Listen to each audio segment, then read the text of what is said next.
I've got you under my skin. I've got you deep in the heart of me. So deep in my heart, you're nearly a part of me. And I've got you under my skin.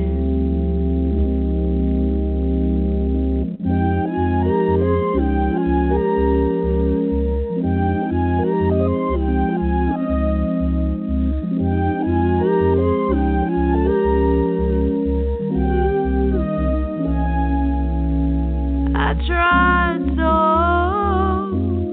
not to give in. I said to myself, this affair never will go nowhere. But why should I try to resist when, darling, I know so well that I've got you under my skin. I'd sacrifice anything, come what might, for the sake of having you near, in spite of a warning voice that comes in the night and repeats in my ear. Don't you know, you fool, you never can win. Use your mentality, wake up to reality. But each time that I do, just the thought of you makes me stop before I begin. 'Cause I've got you under my skin.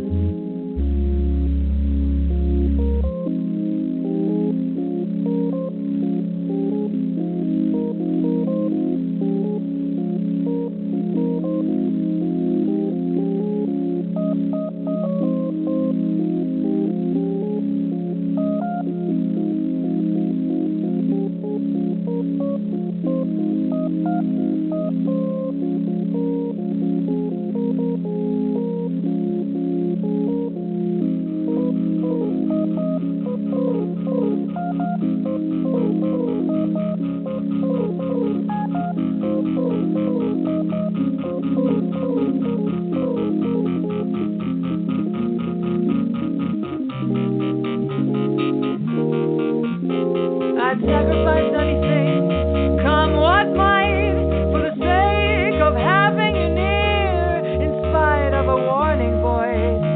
It comes in the night and repeats in my ear. Don't you know, you fool, you never could win. Use your mentality, wake up to reality. But each time that I do, it's the thought of you makes me stop right before I begin. 'Cause I've got you. 'Cause I've got you under my skin. I've got you under my skin. I've got you under my skin. I've got you under my skin. Da-da, da-da-da, da-da-da,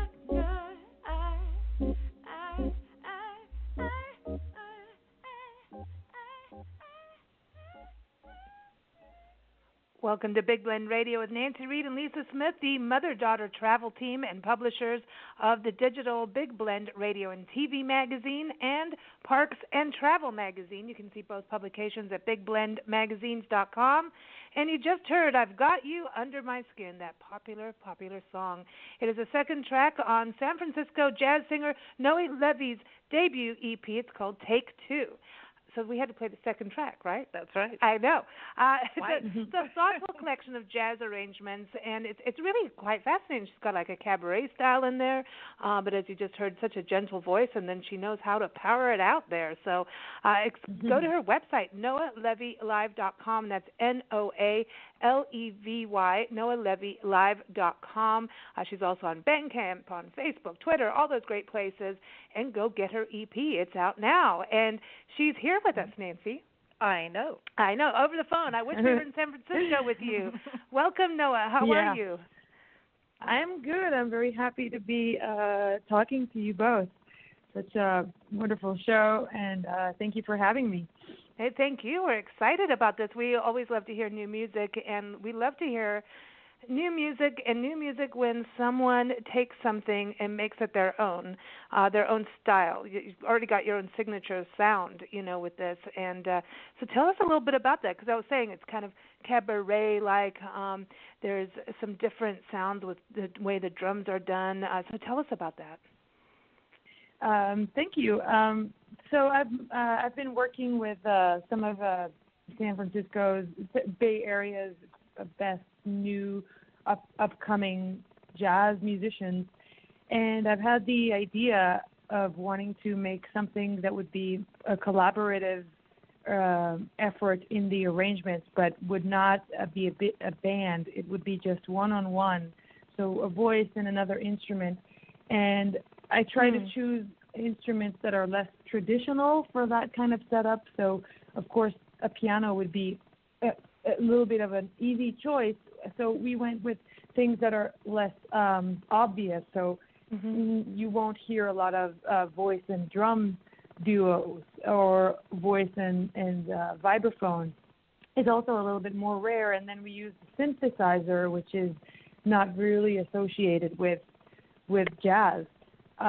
So a lot of so we're trying to bridge worlds here, even in the choices of material or in the way that we take a song that is usually a Frank Sinatra famous big band swing, and we take it to a completely different place.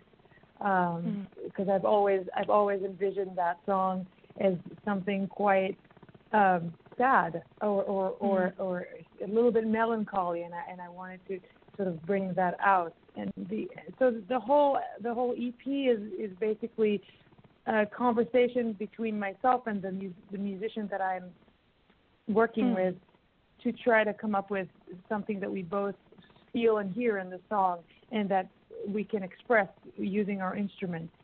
So that's take two. That's why we call it take two. It's every time two people. I love that. I think this is, I love that, and I think also that jazz is going through some changes on this. Especially like smooth jazz is. It's just kind of time for a revival of jazz, and in a different way. It needs that fresh perspective, I think. I think the audience has changed over the years, don't you think? Oh, I couldn't agree more. In fact, I've been hearing some amazing new artists in this what they call new jazz, NU genre, which they do really inspiring things, and a lot of hip hop and rap artists are introducing now much more complicated harmonies that are inspired from jazz. So there's a lot of room, and there's some collectives that work with DJs and turntables. So I think that you're totally right. There is a surge in something, a revival, kind of taking jazz out of sort of the concert hall and the kind of dated feeling that it has, and making it more relevant. So yeah. Because I know that you're in San Francisco in the Bay Area, beautiful, beautiful region, but you're also studying at the California Jazz Conservatory in Berkeley. So is that what happens? You start to see all this, fresh, I was going to say, not see, but listen to this fresh sounds and connect with other musicians that are saying, hey, let's do something different? Yes, absolutely. So I've moved to the Bay Area about 3 years ago, and that was sort of my way of trying to really connect, it was to go study at this is a new conservatory. This is and also one of a kind. It's the only conservatory in the country that offers a degree dedicated to jazz studies. Wow. Yeah, it's pretty unique. And so there's a lot of talent.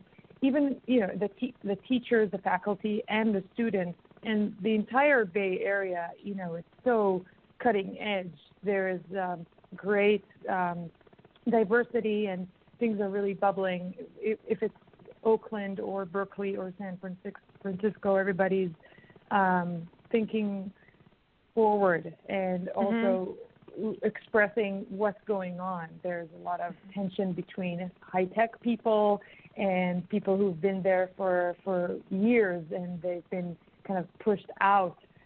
So the artists that used to live in San Francisco kind of having to, leave, and then that causes a lot of frustration, which I think expresses itself in art. So it's, very interesting. It's a great place to be. What's interesting is, we've interviewed, I don't know what's going on, but it seems like every other day we're talking to people from the Bay Area. I think yesterday we had, 3 interviews with everybody turned out to be in the Bay Area. It just keeps happening. But at the same time, I remember, 5-7 years ago, a lot of musicians leaving the Bay Area completely. And yet it used to be, if you think, historically, San Francisco, even in, the love era, yes. the Nancy's, happy hippie era, it was big. But a lot of musicians I know actually left, and they went to places like New Orleans and New York, and so now it just seems to be this different thing happening. But I think that personally, San Francisco is an incredibly creative area. Just the weather, the greenery, just having that ocean right there in a bay. It's always good to be in a bay city, like a port of call, because I don't know, it just action. New people come in and out. It's the same thing of being. It's just a very international city. I know that you're originally from Jerusalem. So, do you find, because every time I've been to San Francisco, everyone's from somewhere else. So do you feel that? Yes. It's nice. Absolutely. I think it's the transience capital. It's so nobody's from here, and nobody's staying for very long. Everybody's it's very interesting. People are it's also very expensive. It's kind of hard to really build your life here, but there is a lot of traffic. So people from all over. I've met almost every nation. So that's very exciting. And I like that. And you do get diversity, which is why I really like it here, because I feel you're exposed to different cultures, different norms. So it's very interesting. Yeah, and the traffic is, I remember getting horribly lost. Not necessarily just lost. Yeah, I don't want to talk about the bridges. That other one, no. That bridge can no. The Golden Gate I can handle, but the other one, not that Oakland Bay Bridge thingy. No, the Bay Bridge, like you're in the water. No. But that I remember getting I couldn't turn around. I was on 101, and I couldn't. It was all the one-way streets, So you get into that zone, and it's like if you mess up, you're going to be messed up for a while. Yeah, but you get to see the city that way, But so that's cool. That's true. Yeah. Just on that positive side. So, but I think it's a beautiful, fascinating city and creative for sure. So Jerusalem. Yeah. So this is interesting too, because there's one thing that's different in Jerusalem is you have mandatory military service, and we lived in South Africa, and it was mandatory there too. But only for the guys, only for the men. But in Israel, it's for the women too, right? Yes. Wow. Yeah. So I was born in Jerusalem, and most of my adult life, I lived in Tel Aviv, but I did serve. There's a mandatory service for men and women. In fact, in that regard, Israel is was pretty pioneering in the feministic and the gender equality. The women pioneers, even before the country was founded, were they were insisting to have a complete equality to the men. You know, I don't know if you're familiar with the kibbutz and all those early settlements. The women took on, you know, roles of being guards and having to work the fields, and it was completely egalitarian, which is what led to the army, the mandatory service being also the same for men and women. Later on, there were still some positions that women could not take on, and they had to fight for, you know, being the first a pilot, being the first combat on battleships. So, but generally, it's very equal that way. Wow. Interesting. Yeah. Yeah, it is. I remember when I was in high school, you know, my friends and I know I've said this on the show before, we always said, oh, let's go work on a kibbutz. You know, everybody else wants to go backpacking through Europe. We're like, we want to go and work on the kibbutz, and so we can work on a farm and drink vodka for free. That's what. But anyway, but apparently it's not that way. Our friend Ruth Milstein, she's on our show all the time with her Cooking with Love, a recipe book, and she was like, no, Lisa, it's changed. And I know she was in the army too. And you know, so she says, no, it's just not what you think it is, you know. But you know, that's when I was in high school. But it's interesting too, because when you think about it, South Africa and the Israeli army were they've worked together in a lot of things over the years. There's a strong tie there. But now you were actually in the Navy ensemble, right? With the military. Yes. Wow. Yes. So I had a different take on the whole army experience, even though I did go through basic training, same as everybody else. But my job was quite different than the typical army service. Okay. Yeah, it's interesting to know that most of the mandatory service takes such a big role in the society, and because Israel had a lot of wars in the last 15 years, it became a very big part of the culture and the society, and those ensembles, the military ensembles, in fact, were the popular music back in the 70s and 60s. They really were the top of the pops. They had all the number one hits. So it became a very prestigious thing, sort of like in World War II, where Marlene Dietrich and sort of like the same thing a little bit about 20 years later. And then so those little ensembles, even though the role of after the 70s there was a little bit of a crisis in the Israeli culture and their willingness to keep on fighting or to, you know, there's been more of a cry for peace, and it's been going on for 30 years, but then the kind of the role of those ensembles kind of diminished in time, but they still exist, and they still do perform all around the country for the soldiers, and we also go overseas to try to sing for Jewish communities or sing for just people that have no idea, not a lot of idea of what is Israel and what's going on there, and that there is music that's not a horror, and so it's been a very interesting experience. You get to really see the country from all over, and see what people are serving, you know, either out there in the desert or on top of mountains in the north. So very interesting. And then you got to come through.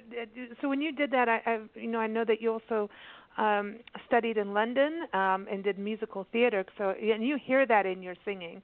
And there's a timing that you have that is very unique, and it's like you're live in a show, and I think that's where I get that cabaret vibe too.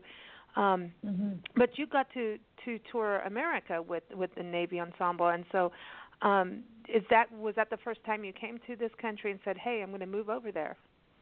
No, actually, the move here was not something I knew would happen. It was sort of a stroke of luck, but when it wasn't the first time. I've been here a few times before that tour, but I did enjoy it, and it's so big. The states, and every state is different, and the scenery is different. So I was fascinated, and I've always wanted to go on a big road trip from one coast to the other, hopefully on a motorcycle. But it still hasn't happened, but there's time. That's a long way on the motorcycle. You make sure it's not during the season when the bugs are out. Yeah. No, but we're with you. I don't know if I should. Yeah, I don't know if I should keep it as a fantasy or actually do it. Well, you got to have a sexy driver. That's mandatory. That's and you can just sit back and listen to music as you go. That's the way to go. Yeah, I think. Yeah, that's what I have in my vision. So who would you like that to be if you could pick any sexy person to drive you across the country? Who would it be? I think it probably wouldn't. I probably should say my husband. You might want to. Yes. In case. Yeah. I'm just saying. He's also. Yeah. He's also the reason that I'm here. Okay. We'll be nice. Yeah. No, that's awesome. But I think though I'd like to hear from both of you who would be your sexy driver. Oh, look at you. Yeah. Okay, Nancy, I'm placing bets. Chris Christopherson. I knew it. I knew it would be Chris Christopherson. Well, I didn't want to disappoint anybody. Yeah. Okay, so it'd have to be sexy. That's okay. Oh man, this is terrible. What a terrible question. Who's thought of this? Seriously, I'm like, I don't know if it's just. What has happened? You can't think of anybody sexy? Okay, yes, but he's not sexy in the sexy way. Oh, but well. I picked Kiefer Sutherland. Well, he's sexy. And, wow, very yeah, nice. and he's in 24, right? Well, yeah. he was. So, like, if anything happened, I've got like the ultimate MacGyver driving me across the country. Exactly. Dives into Christmas tree. I have a thing about him. I have an exciting trip. I want to interview him, and I want to meet him. And now he's a country musician, so there you go. See? Who knew? There we go. There's hope. There's hope. I know. I'm going to start emailing him. Take me across the country on a motorcycle. He'll probably do it on a horse. More like it. Okay, so London. So you studied musical theater there? Yes. That was my. I've always wanted to do that growing up, and so it's straight after the Army, I've auditioned to a bunch of places, and the one that was the cheapest, I went, and it was such a great time. I'm a total Anglophile. I really have always liked the British Isle, and so I was very happy to be there. It was a great experience. Nice. We lived out there too, but not in London. We lived up in the northern parts, and then we lived in Guernsey, between the in the Channel Islands of England, and that was cool. That was interesting. That was a lot of World War II history, creepy right. World War II history. I mean, there's nothing nice about World War II, so but just interesting history. And I'm with you. We went all over England, Scotland, and Wales, and so pretty. I remember all those castles. You know, the castles, and you just look at these jewels and with the these queens and kings were wearing, and just the clothing and how la-di-da it was. And swans. Lots of swans. I miss the swans. Yeah. Yeah. Those I like bridges and It's really pretty. This is fascinating really that you transported. Yeah. Yeah. I love that you've traveled around, and I think that helps in your writing. Do you kind of call up some of your memories from different places when you put your music together and your styling? Oh, absolutely. I've always been a big fan of traveling, and especially in traveling in a way that you can really immerse yourself in the culture of the place. Not to try to be isolated as a tourist, but really try to somehow meet local or just understand the inner workings of the society. I've tried every year to go someplace new.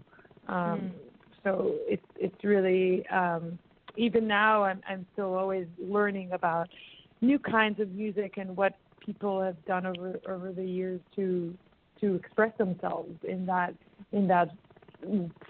art form, which is every country has a different way, Same as food. Everybody did something different with potatoes. Yeah, exactly. To make vodka out of them. Yeah, exactly. Here we go. We're back to vodka. Yay. Yeah. Yeah, Oh, I feel like they have something going there, though. It's, why beat around the bush, Yeah. Go. Open that distillery, everybody. Get that distillery going. I was also going to ask you about your cabaret show, Cheetah. I want to know about that. Oh, that's great. That was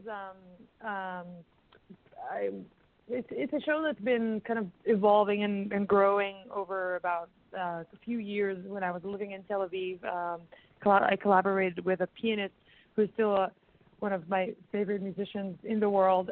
He actually lives in London now. He is also a composer, and he worked with a poet, a fantastic Israeli poet. We chose a few of her poems.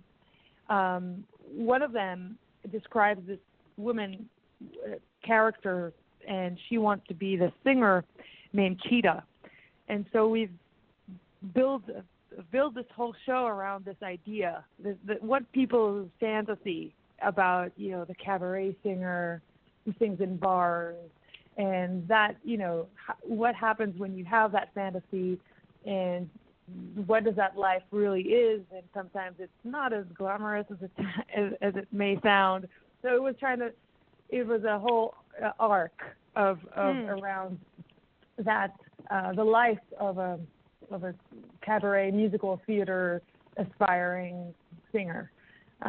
They going from growing up, having dreams, to living them and seeing that you have to go to auditions, and it's, you don't get them, and sometimes you do, and you feel like you're on top of the world, but then there's Monday, and so that was what the show was about. That's very, and this is this Yoni Rector? Am I pronouncing that correctly? Yoni Rector, you're very good. You get an A. A in Hebrew pronunciation. Can you bring Kiefer Sutherland or Kiefer? I say his name wrong anyways. Now, okay. There goes my right of country. Yoni Rector is I would say one of the best Israeli musicians over the past 40 years. Very, very prolific, very foundational and important. Sort of like I would compare him to our Paul McCartney. Oh wow! Yeah, very, very. He's that good, and he's also that important. So a lot of people love him.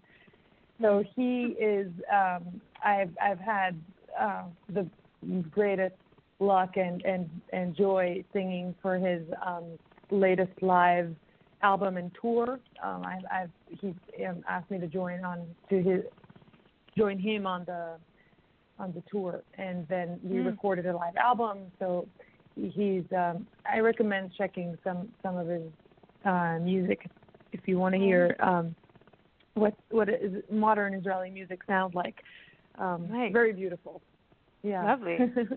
No, that's exciting to me because I love to listen to music that I don't know what the words are or understand the language, and because there's a different feeling. You go off of what the music's telling you, you know. Yet I love work, you know. Like I like songwriting myself, and there's just something magical about, you know, music from a different country, a Netherlands, and you're like, ooh, what's going on over there? It's like spices. Yeah, that's when you travel. That's the thing. I always want to get into that country's music, you know, because you just get the vibe of the country. Yeah, you know, it's like. Except for I remember, like, agree. You go to Mexico. I don't know what it is. When you go to Mexico, you hear the '80s music. I don't know what it is about the '80s, but it's everywhere somehow. I don't know what it is. You have the street musicians. I love the street musicians. I love them. I love them. So tell us about this debut album for you. This is the debut. That's got to have been really exciting.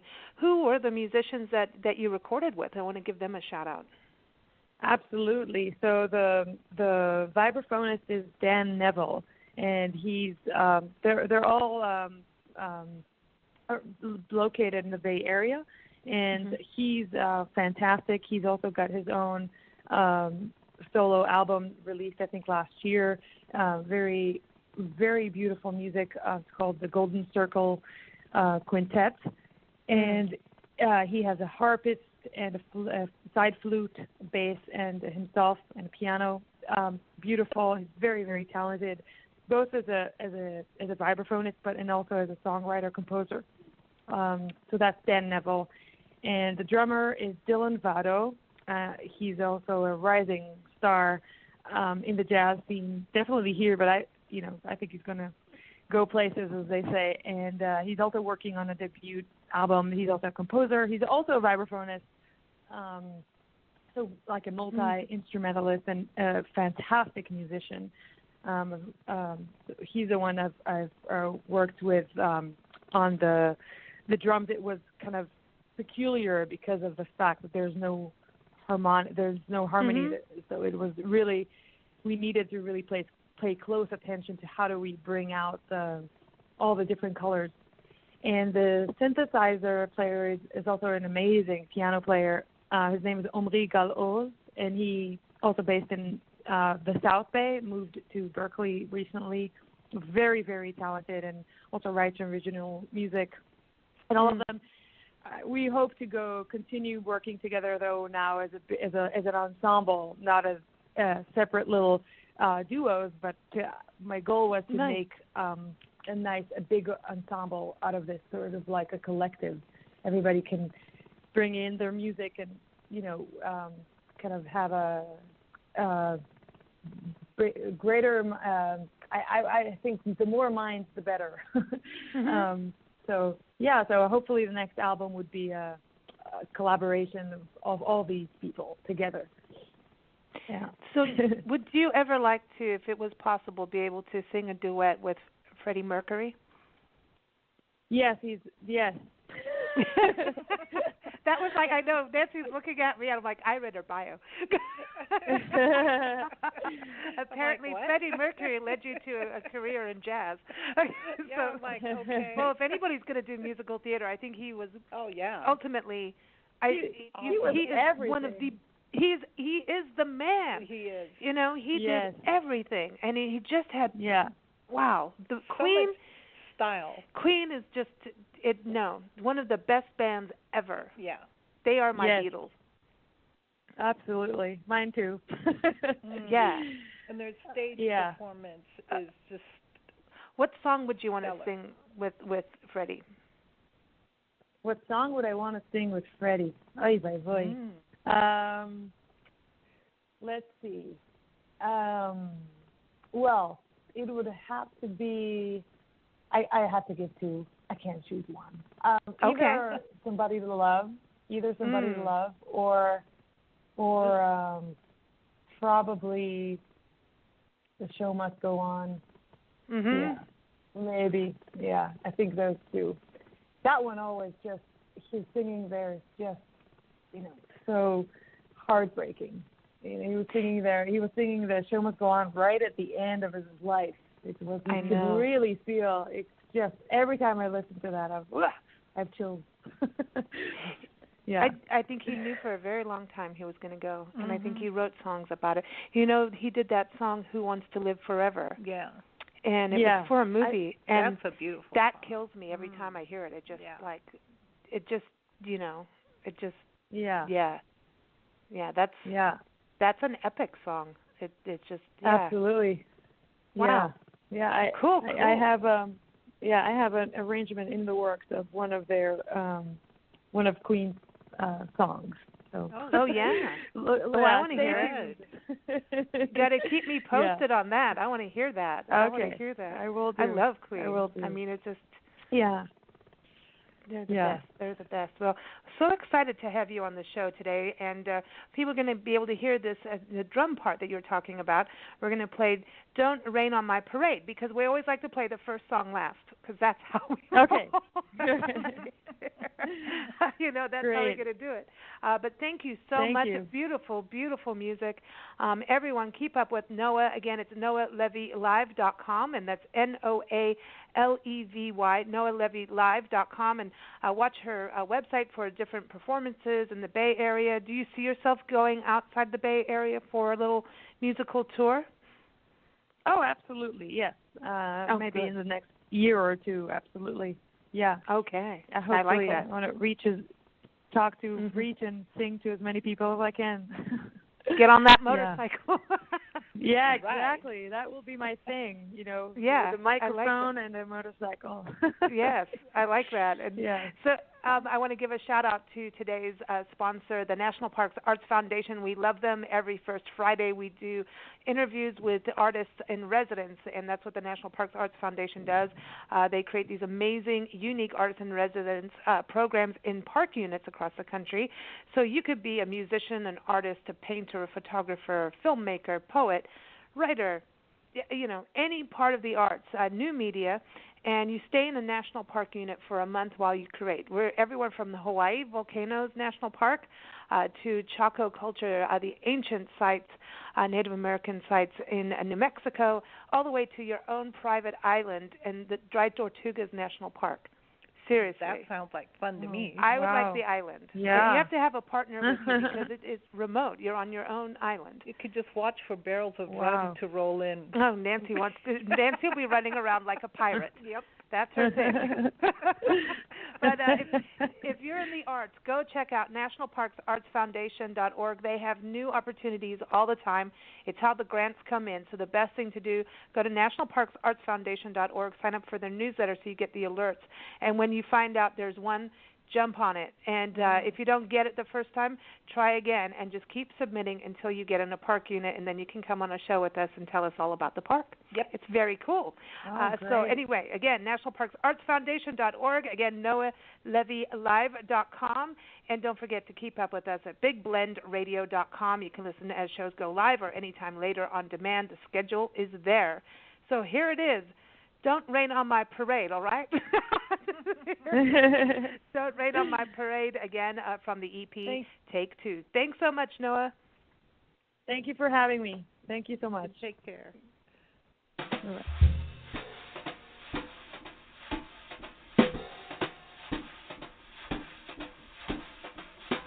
Don't tell me not to live, just sit and putter. Life's candy and the sun's a bowl of butter. Don't bring around a cloud to rain on my parade. Don't tell me not to fly, I've simply got to.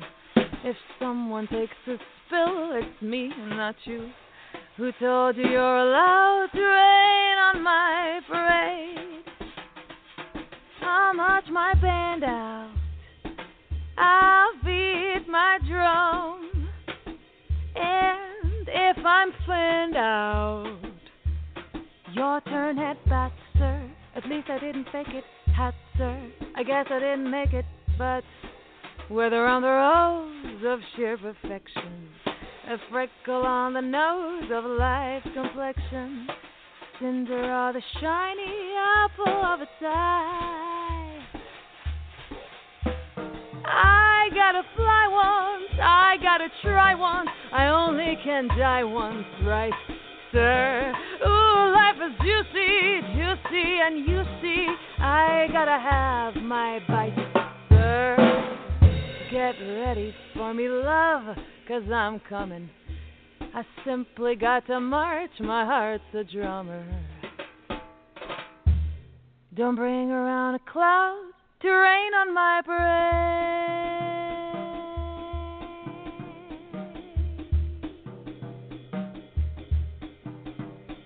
I'm gonna live and live now, get what I want, I know how. One roll for the whole show, bang. One throw that fail will go clang. Eye on the target and win. One shot, one gunshot, and bam!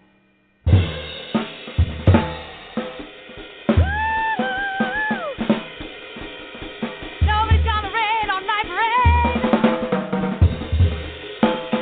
No, no, no, no, no, no, no, no, no.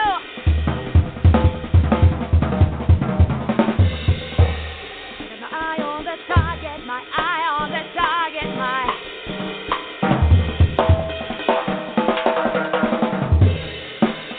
Hey world, here I am.